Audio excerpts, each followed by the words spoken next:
Good evening, and thank you so much for joining us. I'm Laura Painter. And I'm Chris Thomas. We have continuing coverage tracking the latest developments on the fireworks warehouse explosion. We have live team coverage today. We're learning new information about some of the 7 people who are still missing. And we're taking a closer look at the warehouse and the investigation. We start tonight with ABC 10's Gabriel Porras, who is live at the scene. Gabriel, tell us what you've learned today. Well, Chris and Laura, we are learning that there is still so much more work ahead for first responders, obviously for investigators, but also for fire crews. There might not be much smoke out here right now, but this fire is still considered active. This is as close as we've been able to get to the scene so far. Still a long distance away, but from here we can at least see officials working at the explosion site, something they say wasn't safe enough to do even 24 hours ago. In this quiet corner of Yolo County, daybreak brought little change to the decimated scene where a fireworks warehouse exploded Tuesday. Families of the 7 people missing still seeking answers. We will not be accepting any questions at this time. Law enforcement and fire officials still evading questions. I can hear good, you know. And Elicio Sandoval Perez still has trouble hearing. I hear the explosion very hard, and I hear I feel the wall from the house like a shaking.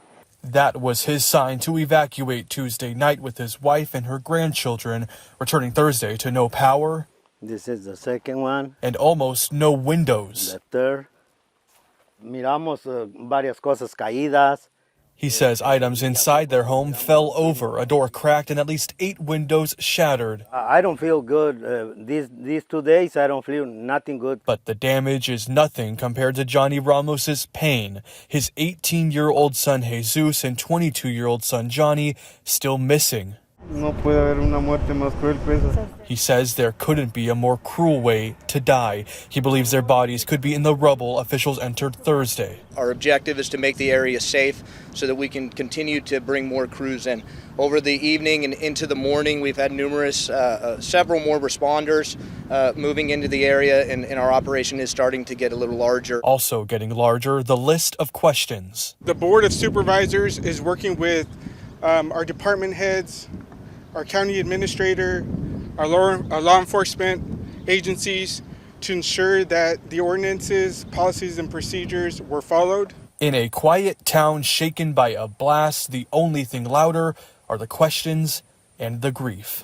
I must ask and beg for your patience as we work through the scene. This team of public safety professionals who are working on the scene right now are doing everything they can to bring you the answers and the closure that you're looking for.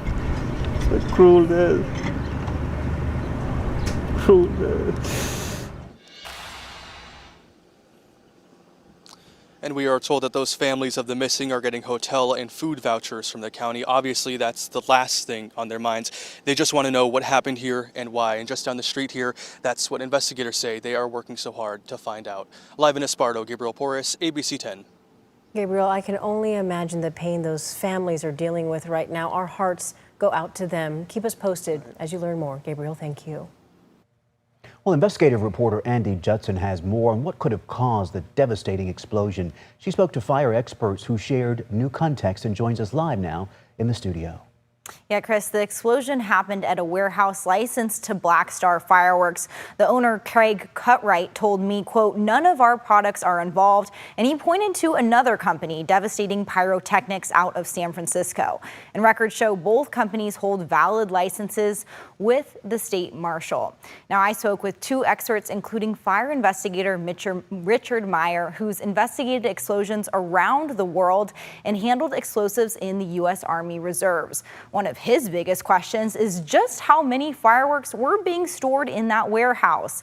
He says in any facility, safety protocols should be in place to prevent a spark from becoming a catastrophic chain reaction, like they are in the military. They were stored in bunkers underground and in limited quantities so that if an explosion happened in one, it wouldn't spread to the others, and have spacing between those locations to prevent things from spreading like it did in this case. But tragic firework explosions like this are not isolated. This video you're seeing shows a 2022 incident in Florida that killed 4 people. Attorney Ryan Will represented a victim's family in that case. He leads national fire litigation at the law firm Morgan & Morgan and says these situations have a lot of similarities. When we're talking about these types of explosions, they really come in 3 variations. One is the lack of proper procedures to ensure the safety of the people who work there. 2 is lack of training, and 3 is lack of safety equipment. With our warehouse here in Orlando, what we have is a situation where there was absolutely no oversight, no regulation, no safety equipment, and it was really just kind of the perfect storm. And both of those experts say stronger safety standards and oversight are needed nationwide for facilities that store fireworks. And ABC 10 reached out to the California Fire Marshal and CAL FIRE and requested records on how often this facility was inspected, how many fireworks were there, and what oversight it faced, if any. And we're still waiting to hear back, but of course we'll keep you posted on those updates. Chris and Laura. Okay, Andy, thank you. Now, we did reach out to the attorney representing devastating pyrotechnics. In a statement today, he said very much is still unknown about the circumstances surrounding the fire. And while we understand the public's need for more information about the warehouse facility in Esparto, we cannot provide any further comment at this time.